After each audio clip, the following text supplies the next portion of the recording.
Hola, muy buenas a todos y sean bienvenidos a esta nueva clase. Soy el profesor Diego Núñez y hoy continuaremos con las clases sobre la historia de Portugal. ¿En dónde habíamos quedado?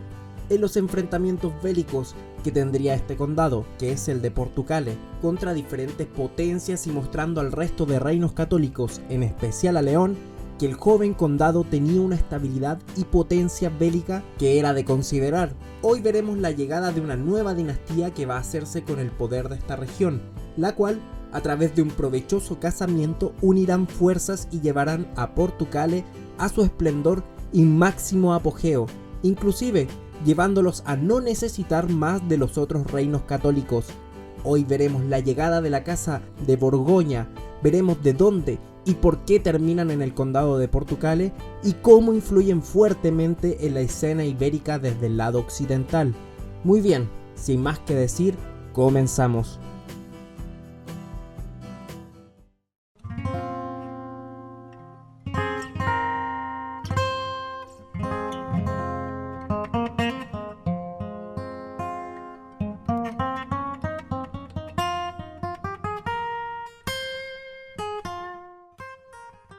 Portugal había tenido una seguidilla de condes descendientes de Vimarra Pérez.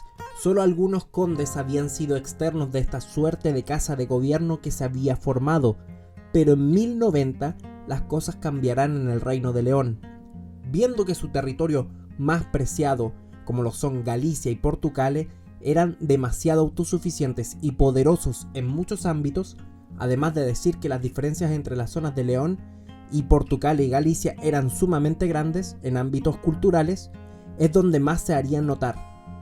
Los reyes de León temieron una independencia de este condado de los dominios de León, lo cual, si se concentraba, podía llegar a ser un duro golpe económico y militar para este poderoso reino católico, por lo que deciden eliminar esta sucesión de condes descendientes de Vimarra Pérez y comenzar un proceso de dominio político sobre el condado de Portugal, instaurando condes que fuesen cercanos a la corte del rey de León, pero sin saber que una de sus elecciones sería el primer rey del reino independiente de Portugal.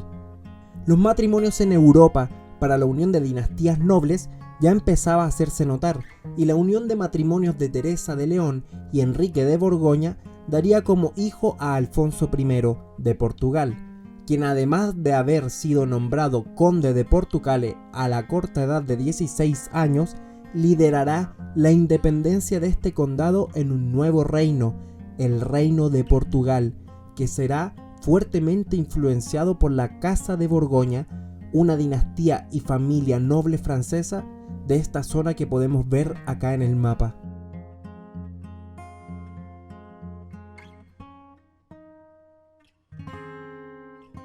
Con una descendencia directa, con un condado formado y fuerte en todo ámbito, los reyes de León buscarán en su nieto Alfonso la seguridad de que el condado no llegase a separarse de León.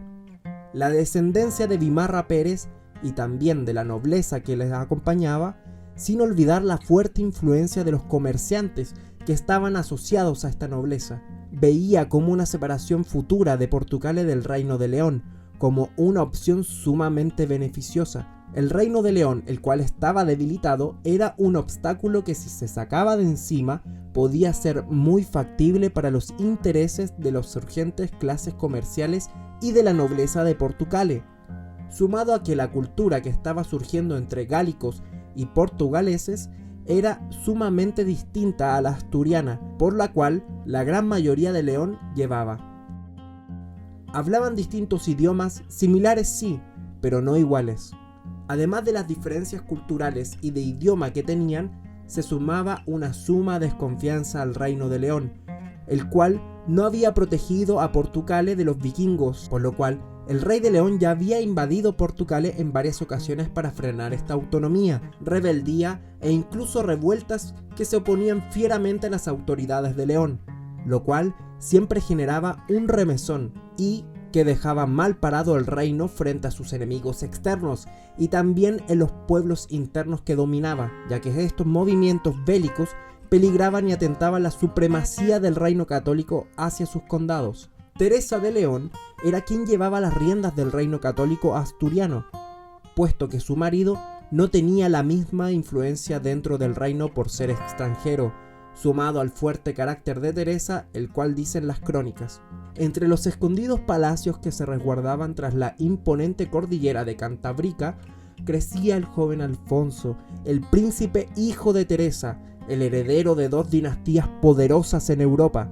Se criaba desde pequeño sin la presencia de su padre, quien había muerto cuando él tenía solo 3 años de edad, y tampoco la de su madre, quien se mantenía ocupada manteniendo las riendas del reino, por lo que tuvo una relación distante con ella bastante tiempo. Pero a pesar de su abandono, siempre fue instruido en las artes bélicas y los estudios bajo la ala protectora del padre Payo Méndez. Ya a sus 12 años ya presenciaba su primera batalla contra los musulmanes. Ya con un poco de experiencia en batalla, aunque no mucha, logró la confianza de su madre para ser el conde de Portucale, siempre bajo la tutela a quien se habría transformado en arzobispo de Braga, Payo Méndez. Alfonso llegaría a ser conde en el año 1125. Se encontrará con una realidad sumamente distinta de la cual sus primos, abuelos y tíos le advertían. Ese imaginario que se le había implantado de una Portucale llena de oportunistas, traidores, que propagaban el paganismo y atentaban contra su madre, la reina de León. Por el contrario, Alfonso sí vio en Portucale una gran diferencia con León.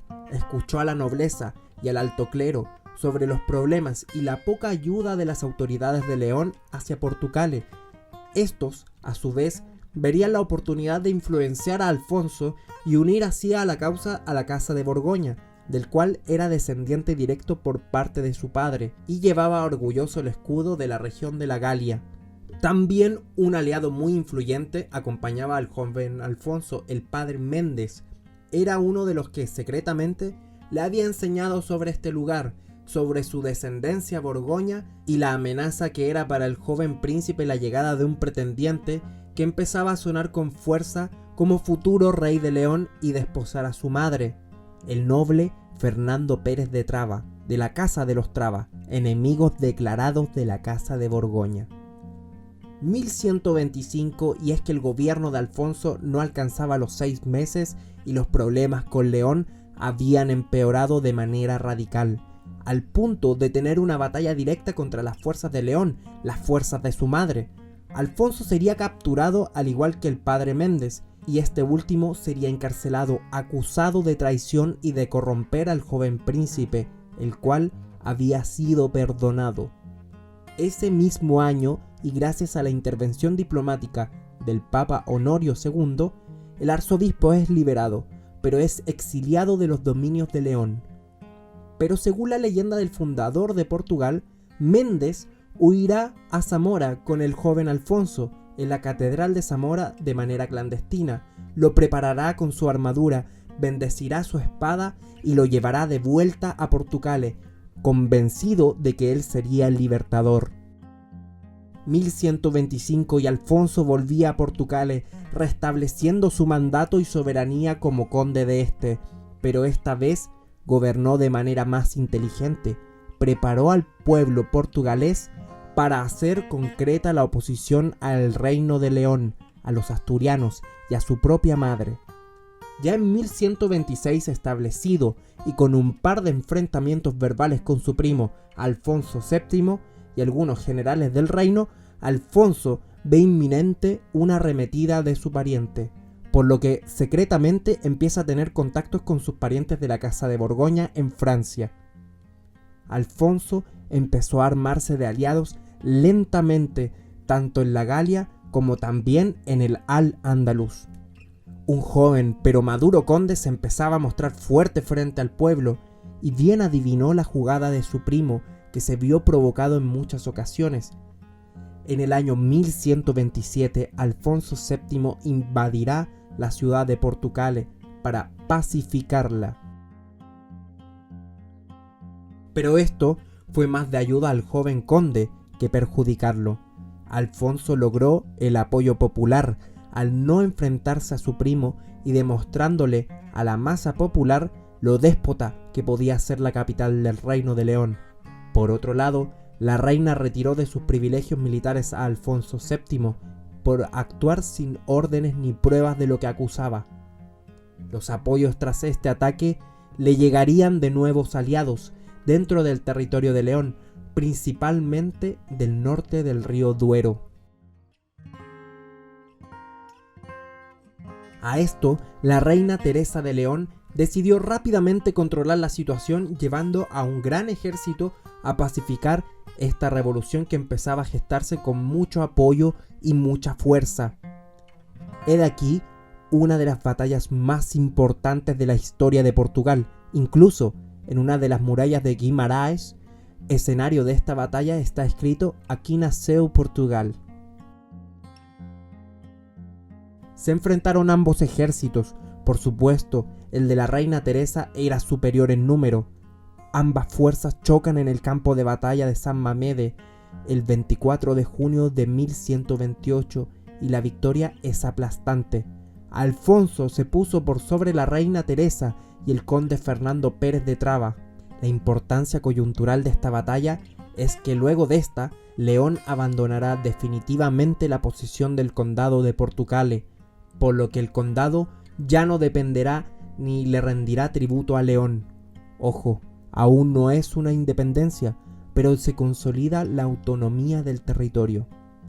Después de la batalla y ya consolidado como conde, Alfonso comienza a gestionar las tierras que estarían bajo su dominio, entrega títulos y grandes extensiones de tierra a los nobles que habían aportado en la batalla contra León.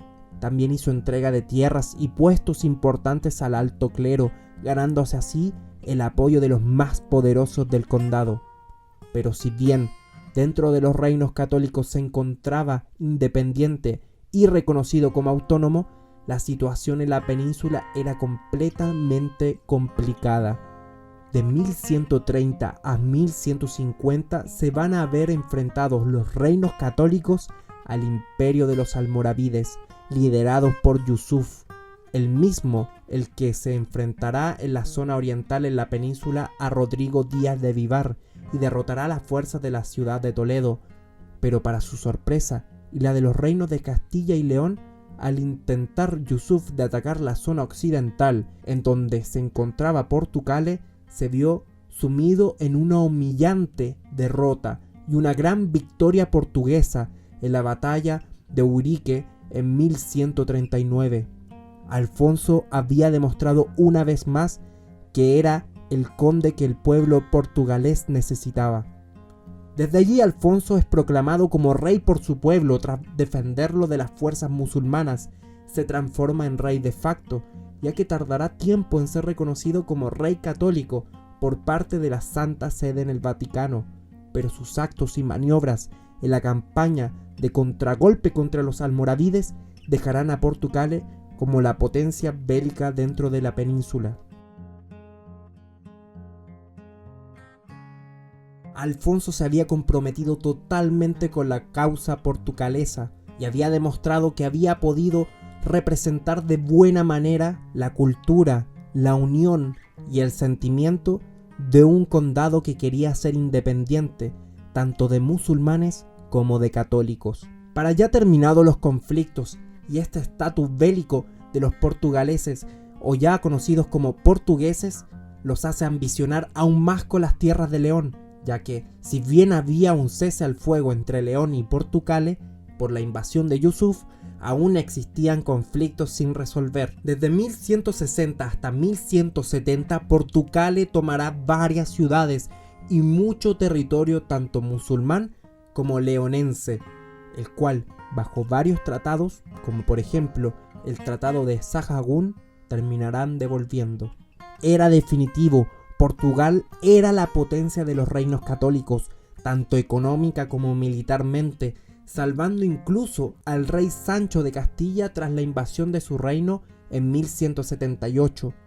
Tras esta acción de rescate al reino católico, el Papa Alejandro III, tras una bula de Manifestus Probantum, le otorga el título de rey a Alfonso, transformándolo en Alfonso I de Portugal en 1179.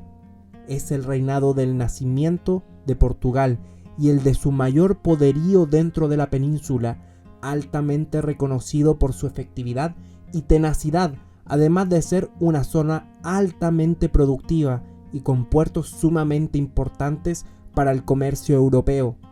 Este glorioso periodo terminará con la muerte de Alfonso I en 1185 en la ciudad de Coimbra.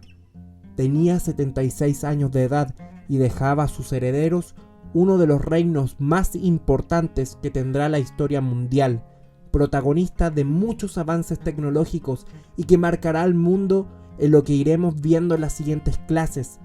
Aquí nace Portugal.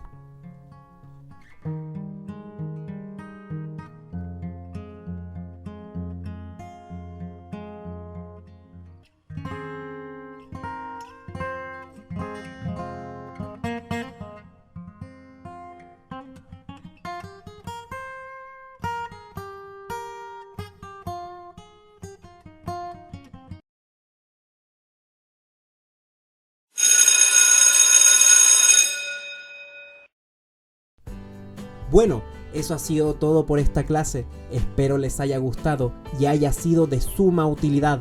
Seguiremos ahondando aún más en la historia de Portugal en las posteriores clases, en donde los dejo desde ya invitados. Las preguntas de esta clase son: ¿por qué crees que Portugal tiene tanta capacidad bélica? Y la segunda pregunta: ¿qué importancia tiene una bula papal? Bien, esperamos verlos pronto en la próxima clase que se titulará Portugal en el siglo XIII. Eso ha sido todo por hoy. Soy el profesor Diego Núñez y pueden salir a recreo.